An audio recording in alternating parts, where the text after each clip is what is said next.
আচ্ছা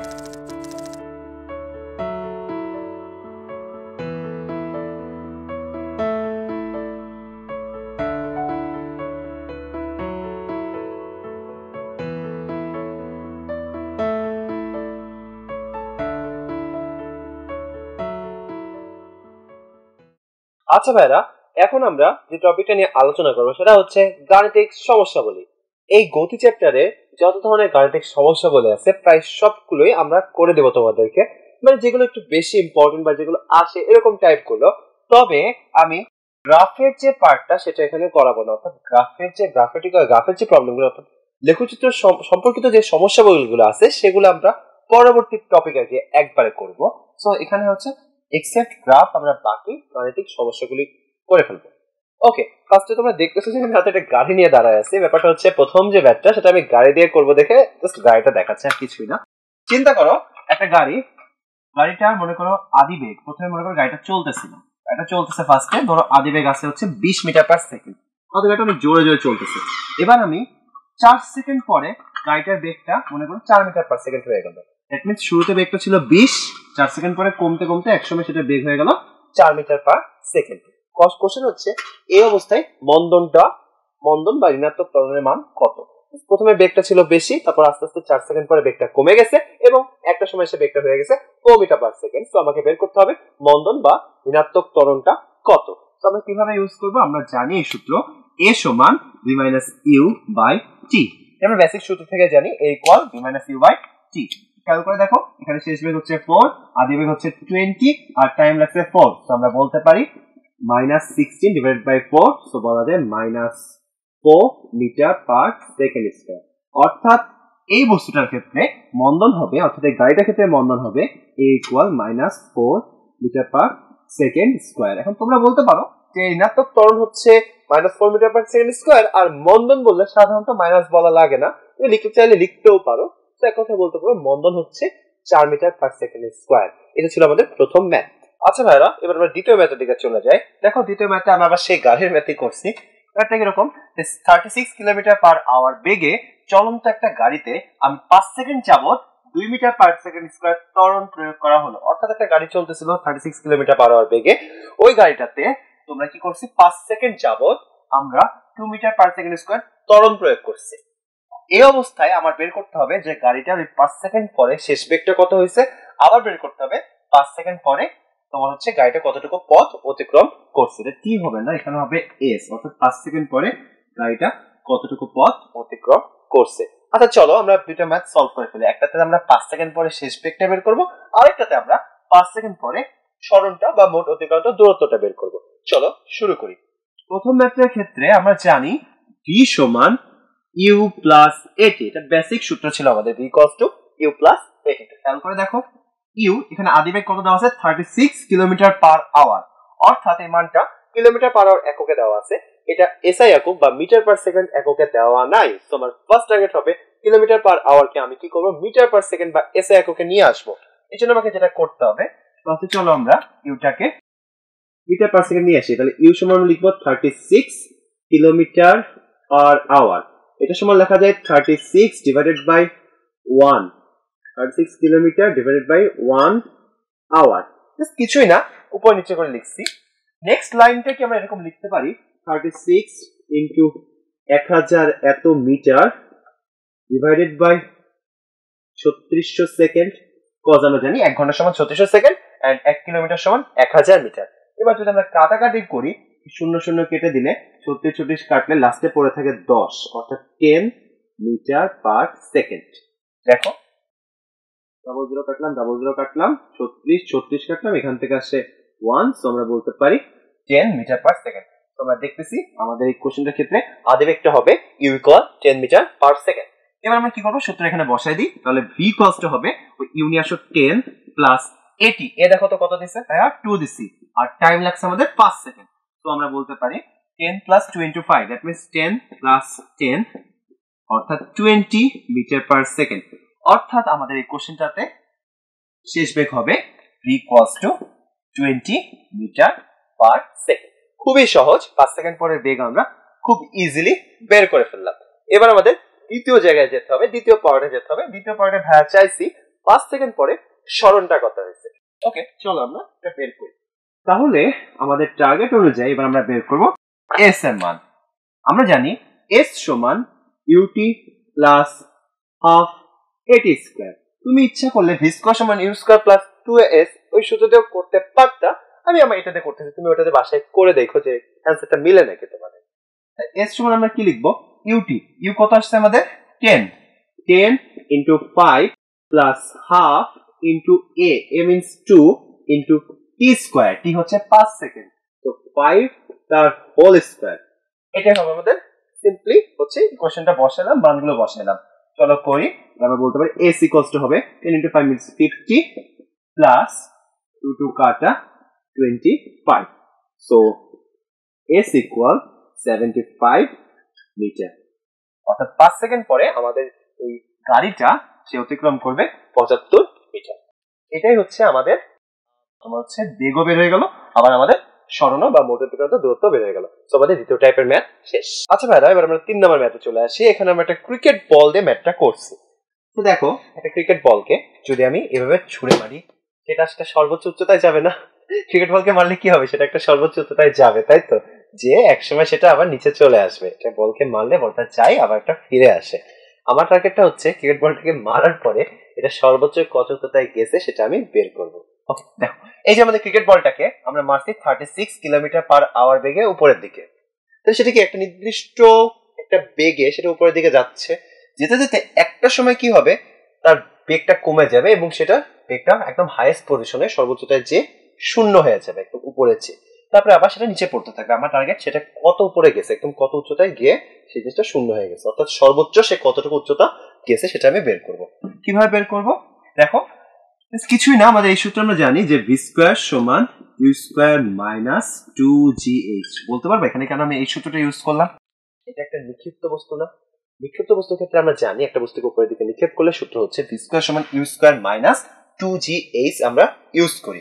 এখন একটু খেয়াল করে দেখো তো, এরপর আমরা কি লিখতে পারি, আমাদের টার্গেট হচ্ছে আমরা উচ্চতা বের করবো। সো একটু সাজাই নি, চলো লেখা যায় 2gh সমান U square minus V square. Next আমরা লিখতে পারি h সমান U square minus V square divide by 2g। এখন একটু খেয়াল করে দেখো তো, যখন এই বস্তুটাকে আমি সর্বোচ্চ উচ্চতায় পাঠাইছি একদম হাইস্ট পয়েন্টে, যে শেষ বেগটা 0 হয়ে যাবে না, স্বাভাবিক বস্তুটা যে থেমে যাবে আবার সে পড়তে থাকবে। সো আমরা বলতে পারি যে ভি এর মানটা হয়ে যাবে 0। এ থেকে আমরা লিখতে পারি h equals to U square by 2g। এখন আমাদের এই অঙ্কতে ইউ এর মান দেওয়া আছে 36 কিলোমিটার পার আওয়ার। এর আগের ম্যাথটাতেই তোমাদেরকে আমি দেখাইছি কিভাবে কিলোমিটার পার আওয়ার থেকে টার্মটাকে মিটার পার সেকেন্ডে আনতে হয়। সেই হিসাবে যদি আমরা ইউ সমান 36 কিলোমিটার পার আওয়ার ধরি, 36 ইন্টু 1000 ডিভাইডেড বাই 3600 এত মিটার পার সেকেন্ড হবে। দেখা যাচ্ছে মানটা হবে 10 মিটার পার সেকেন্ড।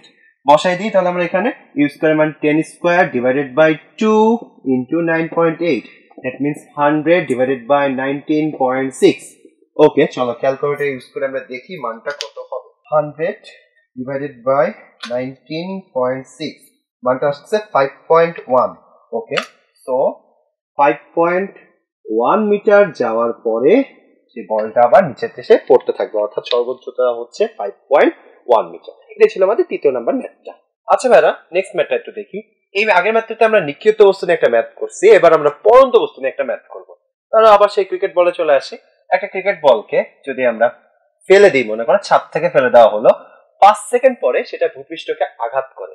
কোশ্চেনটা বুঝতে পারছো?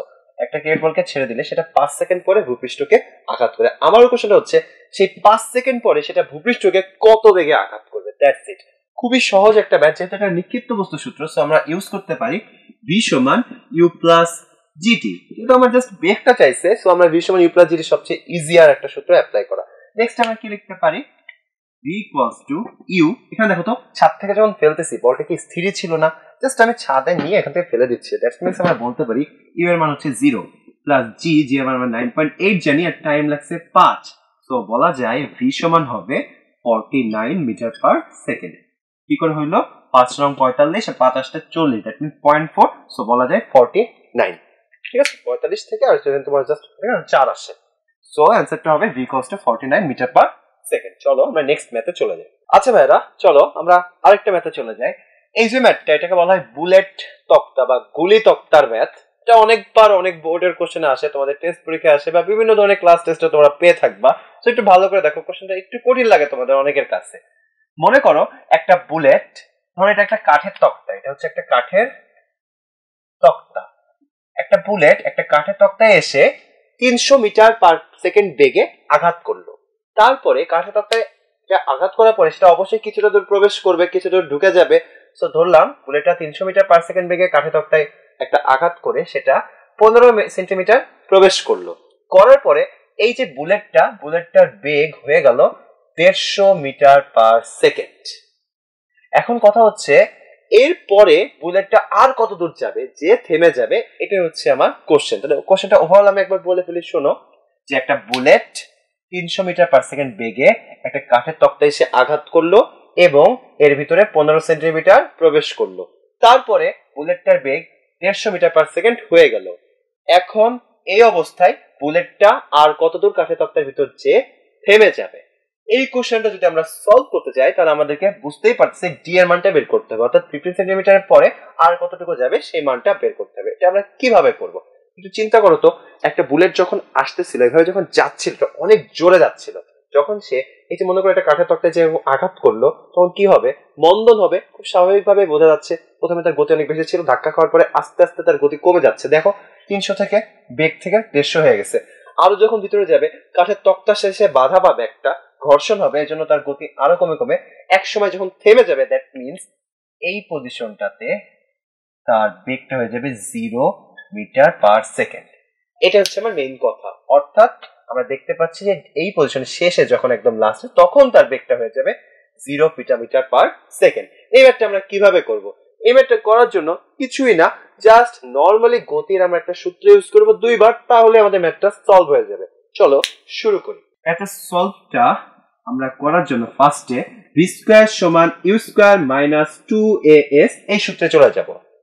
আমরা জানি ভি স্কয়ার সমান ইউ স্কয়ার মাইনাস 2as। কেন মাইনাস লিখলাম? এটা কিন্তু নিক্ষিপ্ত বস্তুর জন্য না, আমরা লিখতেছি এটা মন্দনের জন্য, কারণ মন্দন মানে নেগেটিভ। সো আমরা ত্বরণটাকে, অ্যাক্সেলারেশনটাকে নেগেটিভ ধরে নিছি, যাতে মানে মানটা পজিটিভ আসে। তুমি চাইলে প্লাস দিয়ে করতে পারো, তখন তোমার মানটা দুই জায়গাতেই প্লাস ধরে করা লাগবে। আমি দুই জায়গায় মাইনাস ধরে করব।